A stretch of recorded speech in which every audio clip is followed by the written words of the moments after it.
आप सभी को प्रभु यीशु मसीह के नाम में जय मसीह की। परमेश्वर हमें धन क्यों देते हैं या परमेश्वर हमें पैसा क्यों देते हैं?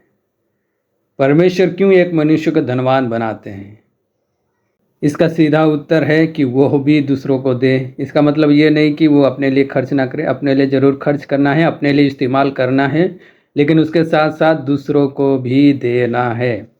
मान लीजिए कि परमेश्वर ने एक व्यक्ति को अधिक धन दिया, अधिक पैसा दिया और वो व्यक्ति उस धन को जमा करके रखता है, वो किसी को नहीं बांटता है, किसी को देता नहीं है, तो शायद एक दिन उसका घड़ा भर जाएगा और परमेश्वर भी उसको देना बंद कर देंगे। यहाँ पर मुख्य बात धारा है, अर्थात फ्लो।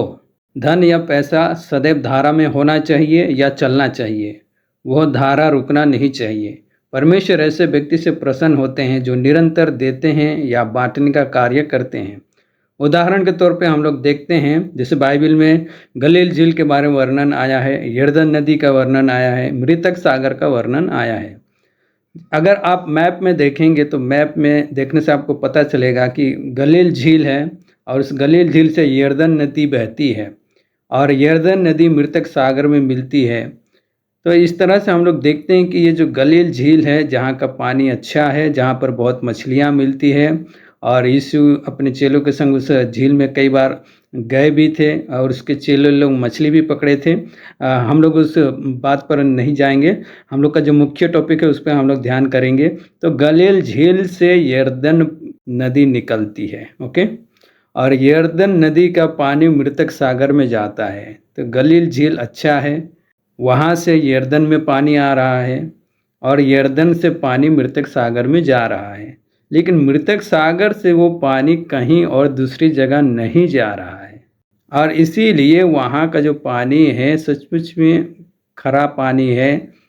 उसको डेड सी या मृतक सागर कहा गया है, यानी कि उसमें जीवन नहीं है। गलील के झील में जीवन है, यर्दन नदी में जीवन है, लेकिन मृतक सागर में जीवन नहीं है, यानी कि उस पानी में कोई भी प्राणी जीवित नहीं रह सकते हैं। हाँ मेरे प्रियो, मैं ये कहने के लिए चाहता हूँ पैसे के मामले में भी, धन के मामले में, कि उसमें भी फ्लो होना चाहिए।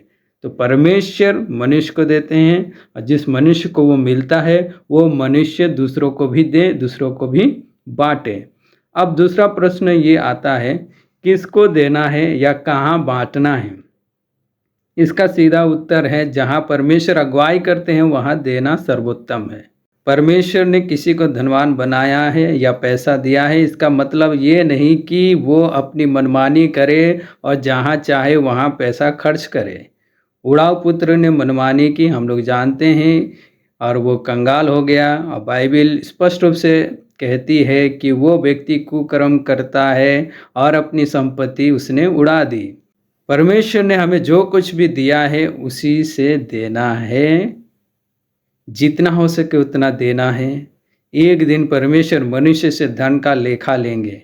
परमेश्वर ने अय्यूब को धन दिया था, पैसा दिया था, बहुत सारी संपत्ति उसके पास थी, और मैं सोचता हूँ कि अय्यूब धन से प्रेम नहीं रखने वाला था, अय्यूब देने वाला मनुष्य था, वो दूसरों को भी देता था। तो इस तरह से हम लोग देखते हैं कि अय्यूब वास्तव में बहुत ही अच्छा जीवन व्यतीत करता है और यीशु मसीह मनुष्य को और ज़्यादा देना चाहते हैं, लेकिन कभी कभी मनुष्य बाधा उत्पन्न करता है, कभी कभी मनुष्य उस धारा को रोक देता है। धारा को कभी रोकना नहीं चाहिए। कोई भी मनुष्य ऐसा नहीं कह सकता है कि मुझे परमेश्वर की ओर से स्पष्ट अगुवाई नहीं मिल रही है, इसीलिए मैं किसी को भी नहीं दूंगा, किसी की भी मदद नहीं करूंगा।